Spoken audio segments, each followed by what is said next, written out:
In this lecture, we are going to look at Romanesque Europe, Chapter 12.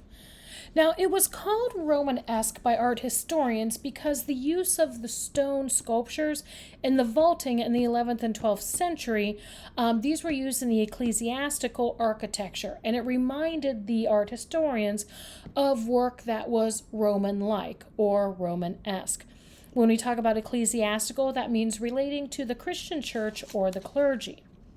Now, this is the first era since the archaic and classical Greece to take its name from an artistic style.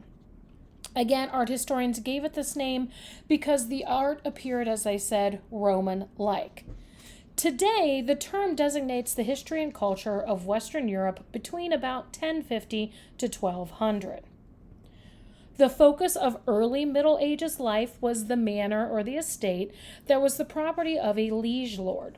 Vassals would pledge their loyalty to him, and then they would be granted rights to a portion of his land and also be under his protection.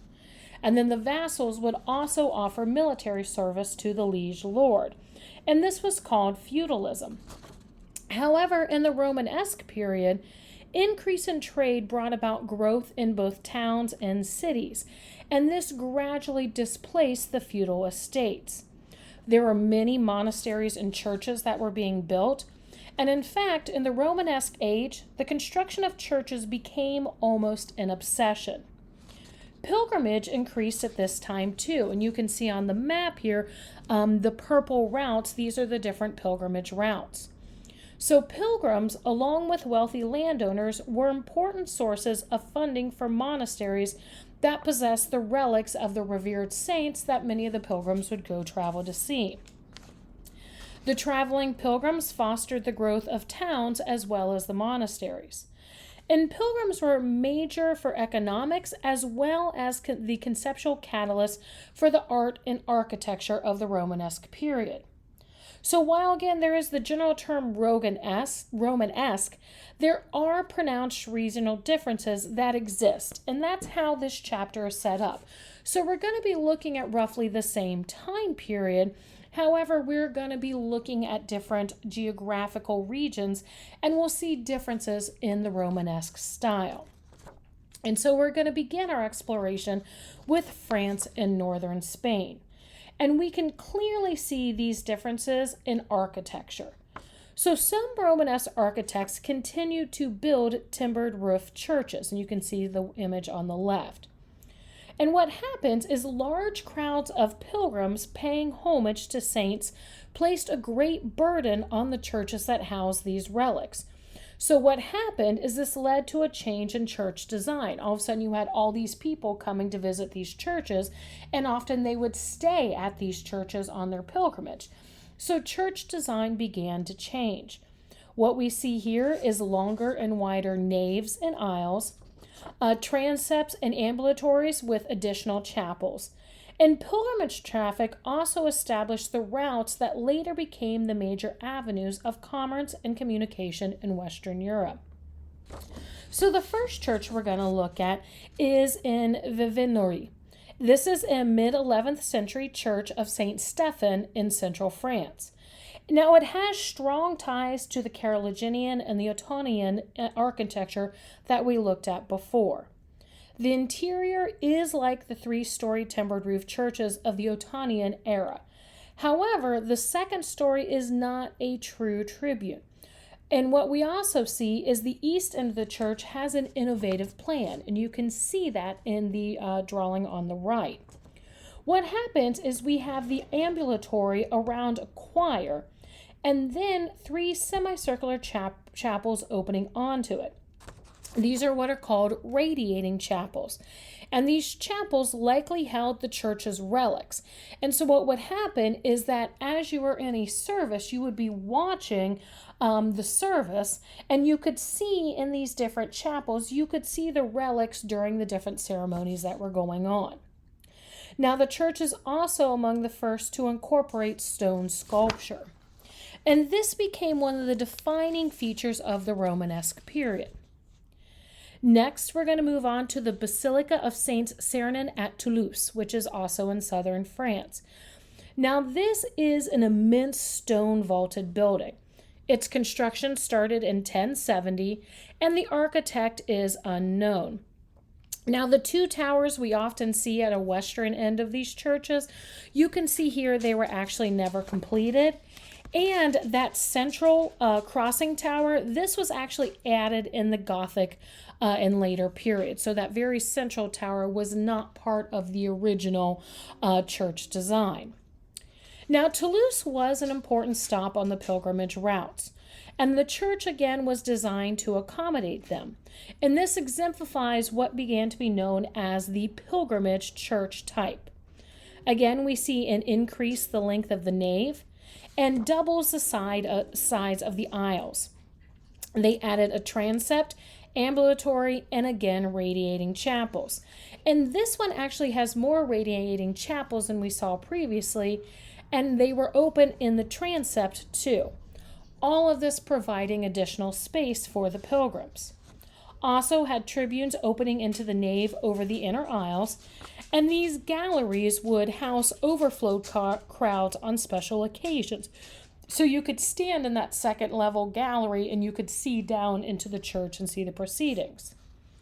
Also, this boasts one of the earliest precisely dated medieval series large-scale Roman figure reliefs, and that's what you see here. This was created by Bernardus Galdinius, and it's dated 1096. And this is just one of these sculptures. And it was a group of 7 marble slabs that were representing Christ, the angels, and the apostles. And the image that you see here is Christ in majesty, 4 feet 2 inches. And so your textbook talks about, in a little bit of a side here, is why there was a rebirth of large-scale sculpture in the Romanesque period. Well, there's a couple answers for it. Number one, there was growing prosperity of the age, meaning they had more money, and so they could afford to add these decorations. Also, there was the widespread desire to beautify the house of God and make it a paradise of pleasures. And then also the rise of towns in the time period. Churches, especially those on the pilgrimage route, were a means of impressing and educating a new audience. And again, this audience was largely illiterate, so part of this large-scale sculpture is literally being able to tell the story through a narrative.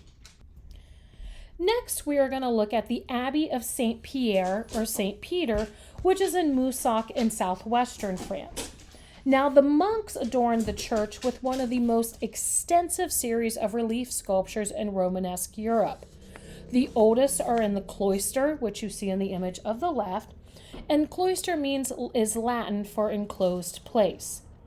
The medieval church cloister expressed the seclusion of the spiritual life, or the vita contemplative, meaning the contemplative life, opposed to the vita activia, which means the active life of the lay people. There are large figure reliefs on the piers as well as the historical capitals, which you see on the right. These historical capitals are capitals that are ornamented with carved figures. There were 76 capitals, some of them with abstract patterns, many with biblical scenes, and also from scenes of the lives of the saints. And then some were decorated with monsters called bestiarities. And what these were is these were collections of illustrations of real and imaginary animals. And this became very popular in the Romanesque age.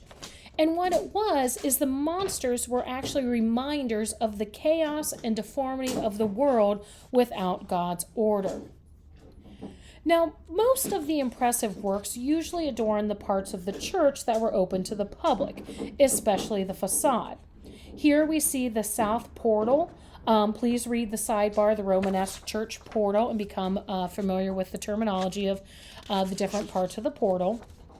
But what happens in this one is it focuses on the sculptural program, again, of the mosaic portal.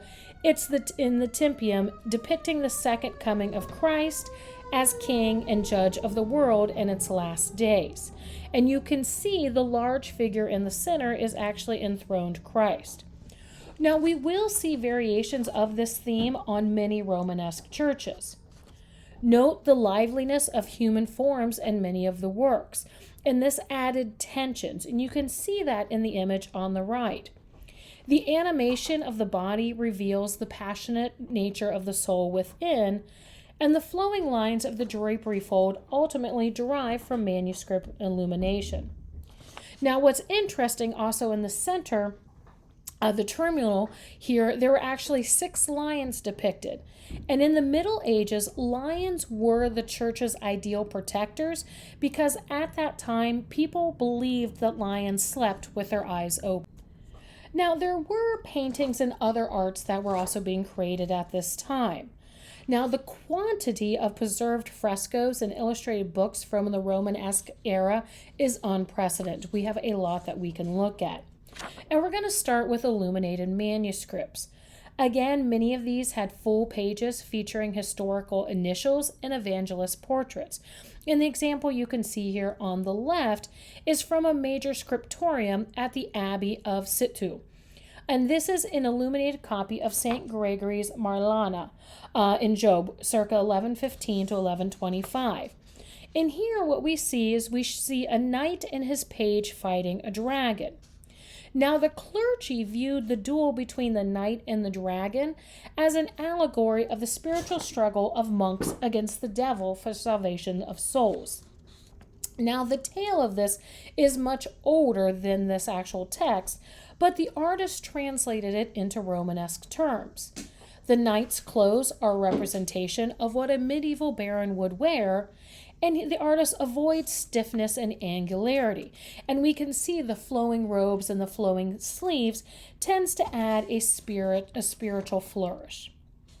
Now, in northern Spain was home to a great pilgrimage church of St. James at Santiago de Compostela, and this was one of the most important regional artistic centers. The mural painting that we see in the center, and it's considered a mural because it was directly painted on the plaster. This again is Christ in Majesty, and it's mid-12th century. It was located in the apse of Santa Maria del Mar, which was a monastery church. Now, the placement of the figures are Byzantine in nature, and it shows Christ surrounded by the signs of the 4 evangelists. It has that formal frontality and very stiff geometric forms that, again, we associate with the Byzantine. And then the image on the right is the Morgan Madonna. It's named the Morgan because it was owned by J.P. Morgan at one point. This work is later 12th century, and it was painted wood, 2 feet 7 inches. And so the resistance to the creation of statues in the round in any material continued in the Romanesque age. And basically what happens is they were avoiding anything that might be construed as an idol. Avoiding anything that was seen as the idol was still a rule.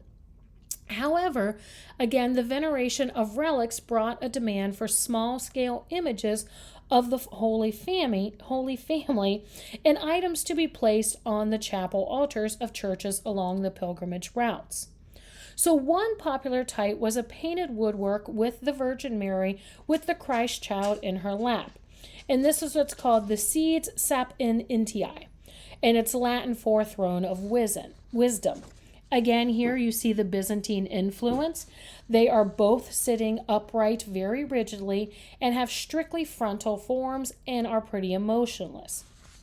However, the scale and the gesture of the blessing from the Christ child, also along with this once being brightly painted, and the softening of the Virgin's face make them seem less remote and therefore less Byzantine.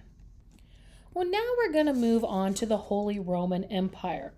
Like elsewhere in Romanesque Europe, the monasteries of the Holy Roman Empire remain great centers of artistic production. In designing churches, the central main of the Romanesque architecture in the Holy Roman Empire was to develop a masonry vault system that admitted light and was also aesthetically pleasing. And so what they found was covering the nave with groin vaults instead of barrel vaults became the solution. And interestingly enough, at this time, when we talked about Rome, the invention of concrete, actually the use of concrete was lost during this time. So we still have stone masonry. What we're looking at here, this is the Speyer Cathedral in the German Rhineland. Construction started in 1030. And then later, Henry IV rebuilt it between 1082 and 1105. His masons covered the nave with stone groin vaults, which you see on the right. There were also large clerestory windows above the nave arcade, and they provided ample light to the interior. Now, this represents one of the most daring and successful engineering experiments of the time. The nave is 45 feet wide, and the crowns of the vaults are 107 feet above the floor. Now, the exterior does show the influence of the Ottonian church design, and this is the largest Romanesque church in the world. Its east end has twin 230-foot spires and also has a combination of blind arcades and open arcaded galleries in the apse and two transept wings. Now, also looking in the Holy Roman Empire at paintings and other arts, we're going to focus for a minute on Hildegard of Bingen. Her dates are 1098 to 1179, and she is one of the greatest religious figures of the Middle Ages. Again, she lived in the German Rhineland, and she began to have visions at a very young age. At 8, her parents sent her to a double monastery. This was a place where both nuns and monks could go, and she became a nun at 15. When she was 42, God sent her a vision and told her that she needed to share her visions.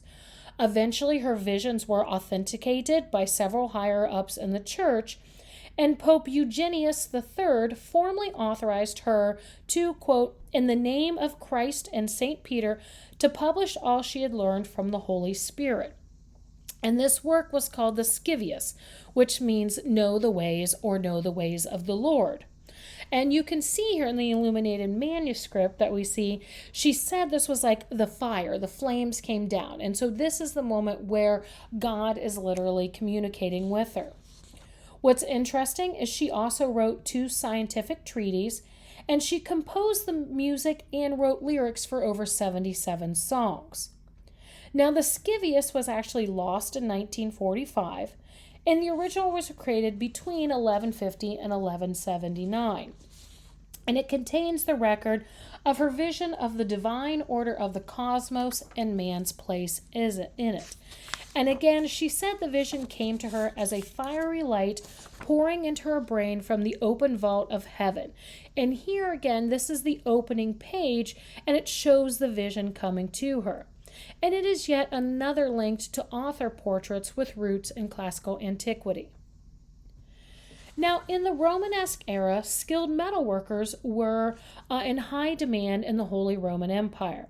And one was Rainer of Hue, and what we're seeing here, this is a bronze that he created. He was a bronze worker, and he was from what's now Belgium. This is what's called a baptismal font, and it was created in 1118, and it's 2 feet 1 inch high. And we can see it rests on the fronts of 12 different oxen, which are believed to represent the 12 apostles.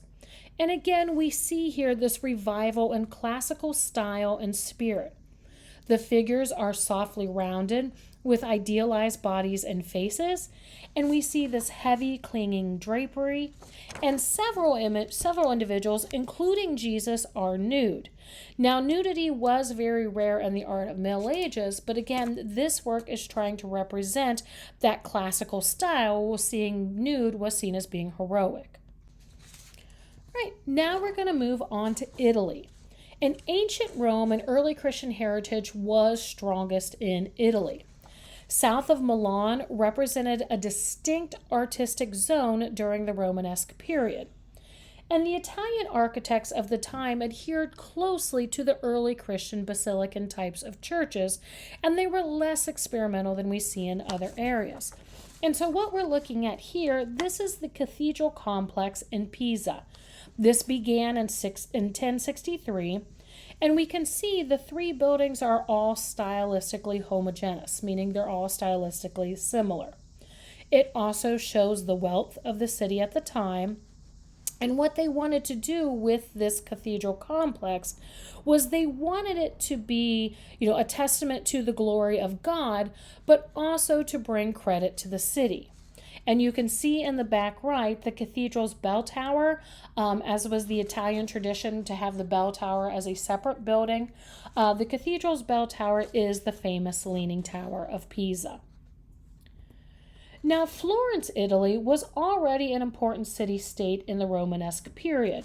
We'll see later on Florence is most notably associated with the Renaissance, but it was still already an important city-state in the Romanesque period.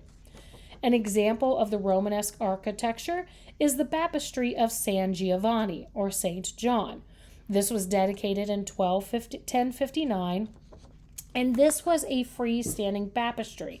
And these freestanding ones were rare. We saw one in Pisa and also one in Florence, but these freestanding ones were rare. Both the one in Pisa and the one in Florence are facing the city's cathedral. Now, what's interesting is in Florence, this baptistry also played a civic role. So when a child was anointed, the citizens would gather in the baptistry to welcome a new member to the community. Here we see simple and serene classicism of the design, and it recalls the ancient Roman architecture. The marble incrustation adorns the walls and stems from Roman wall designs that we looked at in Chapter 7.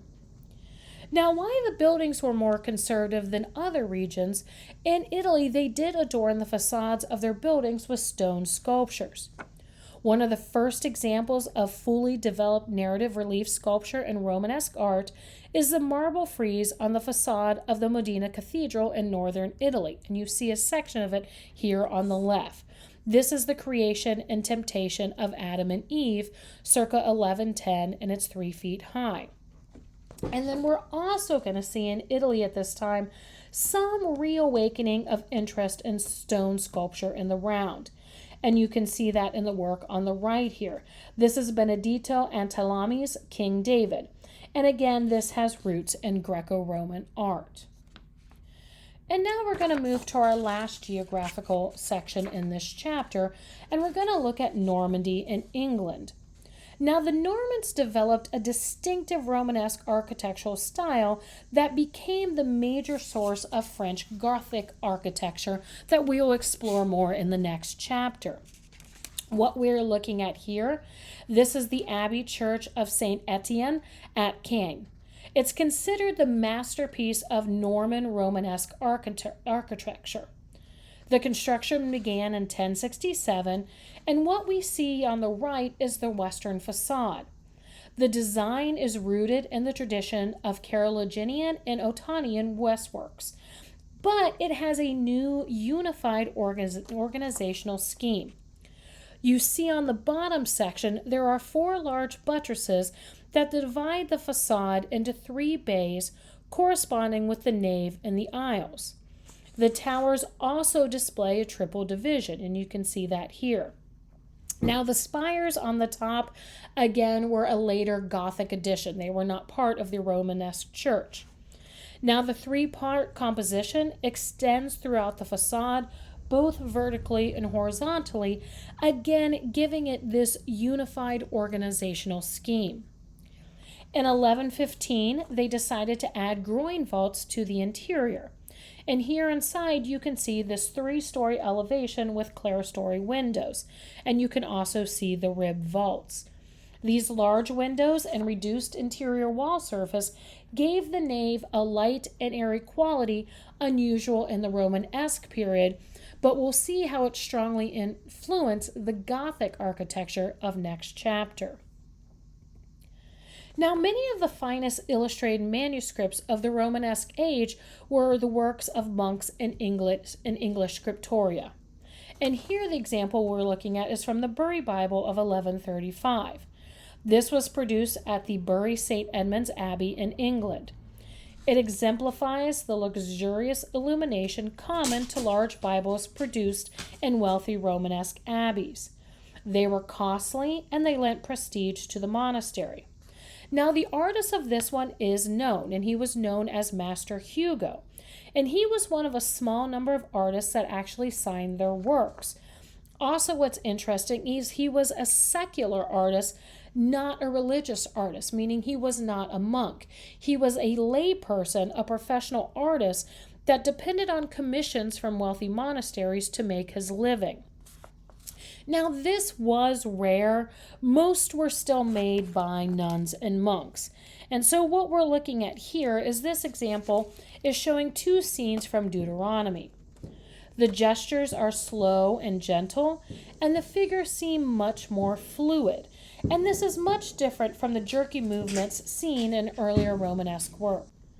And then the final work we're going to look at is actually the most famous work of English Romanesque art. This is the Bayeux Tapestry, circa 1070 to 1080. Now, this is actually not a painting, but embroidered wool on linen.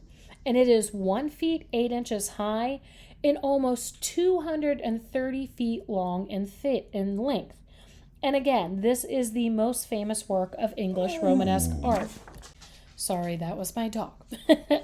Again, this is an embroidered fabric and not a woven design. Its borders contain the kinds of real and imaginary animals that were found in the books, and it has Latin text sewn in thread with many of the stories. And what this Latin text did was it helped explain what we were seeing. Now, it is a continuous frieze like the narrative of the it is a continuous frieze of the narrative of the Norman invasion, remember, of 1066. This is actually a complete chronicle of events. It's not just highlights of key battles. And so what happens when the Normans defeated the Anglo-Saxons at Hastings in 1066, all of England and much of France was united under one rule.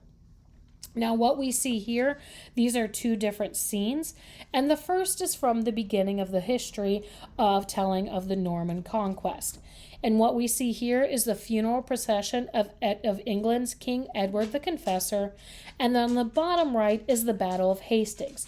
The funeral of Edward begins the Norman invasion, and then the Battle of Hastings is what ends the war. Now, we also see here linear patterning and flat color replaced classical three-dimensional volume and modeling in light and dark hues. And art historians have often likened this to the scroll-like frieze that we saw in the column of Trajan. And so this will conclude our exploration of Romanesque Europe, and we'll move next time looking at the Gothic Europe.